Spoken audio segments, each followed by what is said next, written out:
Okay. Hi, Pat Backley. Welcome back. Thank you so much, Douglas. Thank you for inviting me back on again.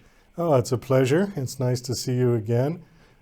We were talking about when you were on the show the last time, and you said it was over a year. Yeah.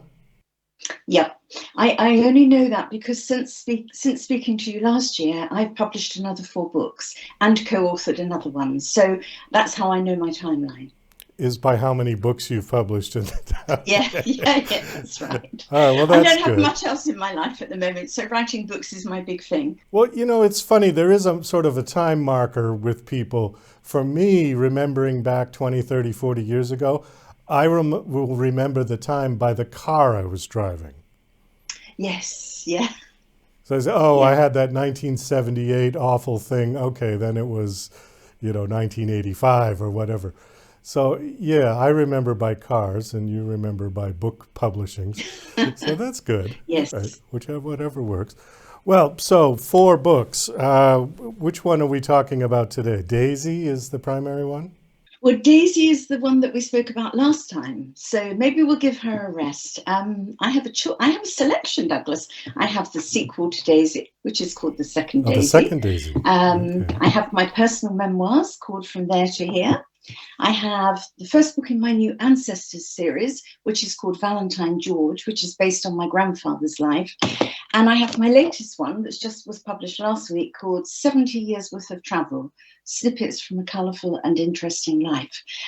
So I've been pretty busy, and I also co-authored, I don't think I spoke about this last time, this book last year called The Warrior Women Project, a Sisterhood of Immigration. And I did that with 21 other women, mostly based in the States. And that hit Barnes& and Noble bestseller in the first week. So that was very exciting. So I've had a pretty busy year since I spoke to you last. Actually, I do remember something about the warrior women. I think we just sort of brushed over it in the last interview because I remember you speaking about some particular African women who had these beautiful Yes. costumes, and you felt sort of shabby, dressed in That's jeans and right. And that feeling hasn't changed. Although they did make me go and have a proper professional photo shoot for the book. And they all said to me, I mean, I'm old enough to be their mother, some of them old enough to be their grandmother. And I had a little hissy fit and said, oh, I don't want to do this book if I've got to have a photo shoot. I don't like having my picture taken. And they all said, Pat, don't be ridiculous. Just stick on a bit of red lipstick and some high-heeled shoes and you'll be fine. And so I did, and I was. And by the end of the 3 hours of being photographed, I'm kind of going, oh, yeah, I can do this. I can be a supermodel. So I think sometimes to be forced out of your comfort zone is a very good thing. And that's what those ladies did for me. oh, I absolutely agree. I think that many people fail in their life because they're not pushed out of their comfort zone and Yeah, they don't take a chance definitely. and do what they really want to do because they think, oh, nobody's going to want to buy my book, nobody's going to want to buy my record, nobody's going to want to watch my show. And if you don't do it, nobody will. Absolutely, that's right. And now I think, oh, I could have gone to my grave with none of these books out there. Whereas now I'm just thinking, okay, right, on to the next one. I've got to write until I die now, which is lovely. It's great. It's a And as great I'm not idea. intending to die until I'm at least 100, that's quite a lot more books, I reckon. Should be a couple more. Oh no, I'm very fast, Douglas. It's almost as though somebody's taken off the top of my head and 70 years worth of words are just flying out. Because I didn't publish my first one until just before my 70th birthday. So obviously it's all been deep down in there.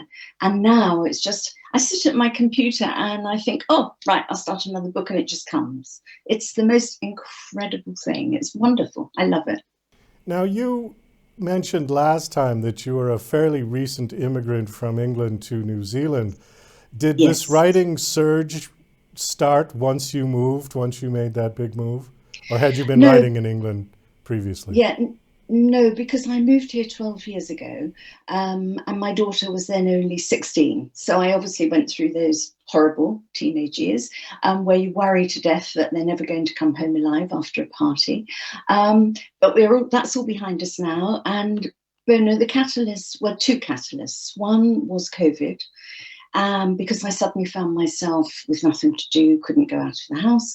And the other was that my husband of 26 years dumped me with no warning. He just abandoned me. So those two things combined just made me want to write, really. Well, no, it didn't make me want to write.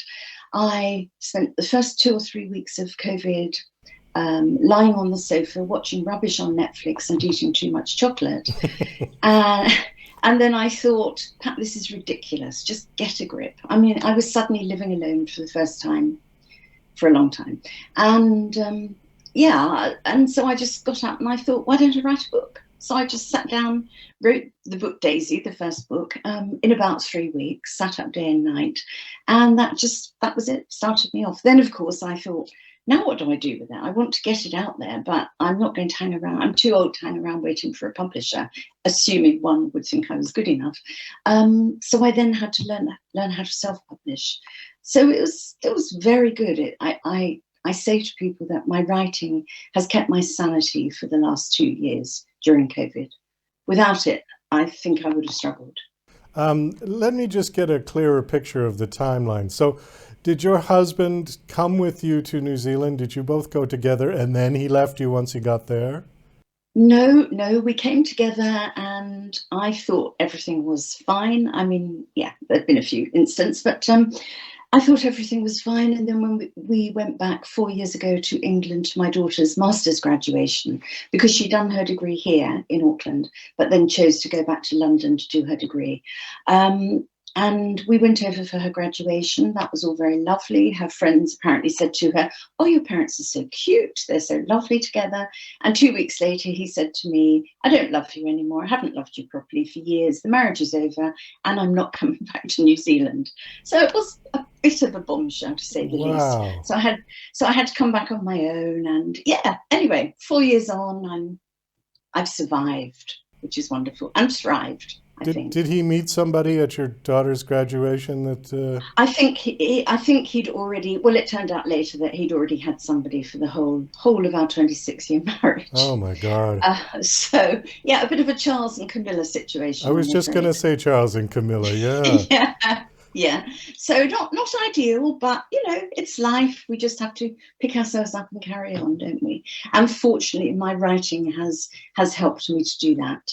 And in the process, I've met so many great people, had so many new experiences, despite being stuck in New Zealand with COVID. So once I can get out into the big wide world, there'll be no stopping me. I'll even turn up in wherever you are. So yeah, no, life's pretty exciting. Well, let's shift away from that and go on to Daisy and the second Daisy. Give us a quick review of Daisy and then sort of move it into the second Daisy, if you would. Okay, well, Daisy is a historical family saga. It's a novel. It starts in 1874 and follows the lives of two quite different families, one in Alabama, one in London, and how they intermingle over the years and all the different generations. Lots of twists and turns. There's a bit of racism, slavery, poverty, life really. But I touch on those in quite a gentle way. And I was a bit concerned when I first wrote it that I may have not approached it properly, because obviously they're very hot topics. But my editor, who's a young American woman, assured me I was fine. So that was good. And it has been very well received. And then the second Daisy is a continuation. I had no intention of writing the second Daisy. I thought Daisy was just going to be a standalone, my first book, my first baby. And then I just got an idea in my head for a continuation of the story. So the story kind of picks up where the other one left off and goes right through to the new millennium, through the swinging 60s and all that stuff, and focusing again on the two different branches of the family and how they've interwoven. So I won't say too much more because it would obviously be a spoiler, but there's a lot of good stuff in there, as well as some bad stuff. So. Well, so the second Daisy is like the next generation. Yes. And it continues on. Okay, all right, that makes sense. You said you were self-published, right? You're still self-published? I'm still self-published, Douglas, and I think I'm always going to be, because it gives me all my options. You know, I'm totally in charge. I'm a bit of a control freak, so I quite like being the boss. And I can just please myself. I can publish how many books I want to a year. I can choose the covers. I can choose where I market them. Yeah, so it suits me very well. Well, the reason that I brought that up is because publishing houses prefer, at least from what I've been told, book series. If you've got one, two, maybe three daisies, and you presented that whole thing as a package to them, they would put them out one at a time, and they like that. Yes. You know, versus just a one-off book that you would send to them. But again, I've had this conversation with other people. They prefer traditional publishing or self-publishing. There really isn't a right or wrong. It's purely preference. Yes. Well, interestingly, I've just been listening to a conference this morning about that was based at the London Book Fair, and it was about self-publishing. And yeah, I'm very happy with that decision. I mean, it obviously means that I have to pay the costs of editors and cover designers and stuff myself, but I have got total control, which is what suits me. Because, for example, on my latest book, Valentine George, the cover is actually a silhouette of my grandfather, and the book is great based on him. So I had the option to do that. And the travel book is an old 40-year-old photograph of me in Fiji, which again, a publisher probably wouldn't even contemplate. So I just like the fact that I can be in charge. Wait, hold that up again. That's you? That's me. Oh, you've got the same hair. Yeah. Yeah, I'm very boring. It has been longer and shorter over the years, but it's very similar, yes. Oh, Yeah. What were you doing in Fiji? I lived there for 2 years when I was in my 20s. And I now have an enormous extended Fijian family. So until COVID, I used to go over there all the time. In fact, I even had a house there. And it was, it's my spiritual home, really. I love it. And it's only 3 hours from Auckland, so it's an easy hop. I was going to say, it's not that far from Auckland. It's a long way from London. Oh, huge. And when I went, Douglas, in 1976, it was a massive deal. I mean, I was 25 and nobody went that far from my background in England. You know, it was a really big deal. And I went for 2 years